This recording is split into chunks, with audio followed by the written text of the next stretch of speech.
Magandang araw sa inyong lahat. Ako si Cabaltea, kasama sila Espiritu at Perez na magprepresenta sa inyo ng paggawa ng ledger. Pero bago natin umpisa ng paggawa ng ledger, ay alamin muna natin kung ano ang ledger. Ledger. It is a record or document that contains account summaries for accounts used by a company. Isa itong record na nagdedetalyo ng mga business accounts at account activity during a period. Accounts are usually listed in a ledger with their account numbers and transactions information with the account's number, account description, debit, credit, and the total amount of the debits and credits. Ngayong alam na natin kung ano ang ledger, umpisa na natin gumawa ng ledger gamit ang mga nakuha o nagawa natin sa unadjusted journal, chart of accounts, at e-accounts. Una, may kita natin dito ang format ng ledger. Una ang account number, sunod ang account description, at ang debit at credit. Una muna natin gagawin ay ang parte ng account number at account description. So, saan natin kukunin itong part na to? Ang pagbabasihan natin ay ang chart of accounts. Mula umpisa hanggang dulo sa chart of accounts. Magkakasunod ito dapat. Ilalagay natin lahat ng nasa chart of accounts sa ating ledger. Ngayong nalagyan na natin ng sagot ang account number at account description, ay susunod naman natin ang pagsagot sa debit at credit. Kung mapapansin nyo ay mayroong mas malaking space kumpara sa ibang column sa kanan ng debit at credit. Ito ay pinaglalagyan ng cents. Kung walang cents na kailangan ilagay, ay di na ito kailangan lagyan ng kahit na ano. At magpapatuloy lamang sa paglalagay ng mga buong amount kagaya ng hundreds at thousands. So, saan naman tayo magbabase sa debit at credit side? Magbabase tayo sa T account na part. Una, sa ledger, ang cash. So, hahanapin natin siya sa T accounts. Pinapakita dito na ang cash ay may account na 93,800 na nasa debit na part. So, ilalagay natin siya sa tapat ng cash sa column ng debit. Sunod naman ay ang accounts receivable na may amount na 48,000 sa debit side. Kasunod nito ay ang fees receivable. Tingnan natin ulit ang T-accounts. At dahil wala siya, ay iiwanan lang natin siya na blanco. Isunod naman natin ang supplies. Makikita natin na nasa debit side siya na may amount na 7,200. Kaya ilalagay natin siya sa debit.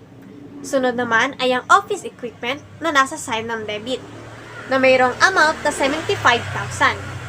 Kaya ilalagay natin siya sa debit. At dito na ako magtatapos sa magpresenta.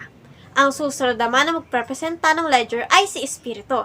Maraming salamat sa inyong pakikinig. Next, we have the account number 155 with the account description of accumulated depreciation under office equipment. For its corresponding value, we shall leave it blank for now since it is an account under adjusting entry, so it will be discussed later on. So we shall leave it blank for now. The next account number is 210. Since it starts with 2, it means that it is under the category of liability. And for the corresponding account description of 210, we have accounts payable. For its corresponding value, well, based on our T accounts, it is 38,000 under the side of credit. Next, we have 220, and it is salaries payable based on the chart of accounts. Now, since it is also an account under adjusting entries, we shall also leave it blank for now. Next up, we have 310. Since it starts with 3, it is under the equity. And its account description based on our chart of accounts is Tetoya Capital, with the amount of 150,000 on the side of credit. Next up, we have 320. Account number 320 with the corresponding account description of withdrawals based on our chart of accounts once again. And for its value, we're gonna base once again on our T accounts. So the value of our withdrawals is 12,000 under the side of debit. Now I would like to call on Mr. Perez for the continuation of the explanation of our ledger part. On the chart of accounts, our next account number to be input is 410, meaning it is now on the category of revenue since it starts with 4. Its corresponding account description is consulting revenue based again on the chart of accounts. The corresponding volume of this account is 68,000. 68,000 on the side of credit based on our T accounts. Next, we have account number 510. Since it starts with 5, it is now part of the expenses. Its corresponding account description based on the chart of accounts is salaries expense. Now, for the volume, it is 12,000 under the side of debit.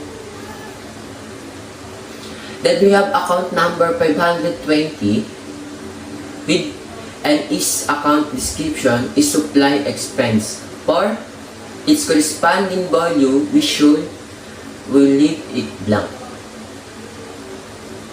Since this account is under the part of adjusting entries which will be discussed later on.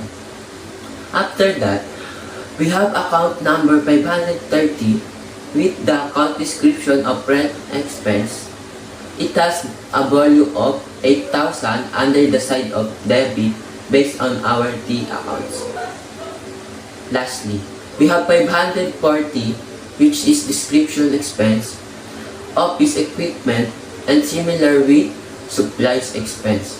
This is also under adjusting entries, so we shall leave it blank for now, and its corresponding volume will be discussed later on. Now, that we are done inputting the accounts with their corresponding volume, we should now check if there are balance. If there are balance, then you should proceed. But if there are not, we shall repeat from the start. To do that, we should simply get the sum of the side of debit and credit. Let us first compute the debit. If we add all the values under debit, we will get the total of all the values. Under debit, we will get the total of 256,000 pesos. Now on the other side of credit, we should add 38,000 plus 150,000 plus 68,000 equals to 256,000 pesos. Since it's balanced, we can then proceed to our worksheet.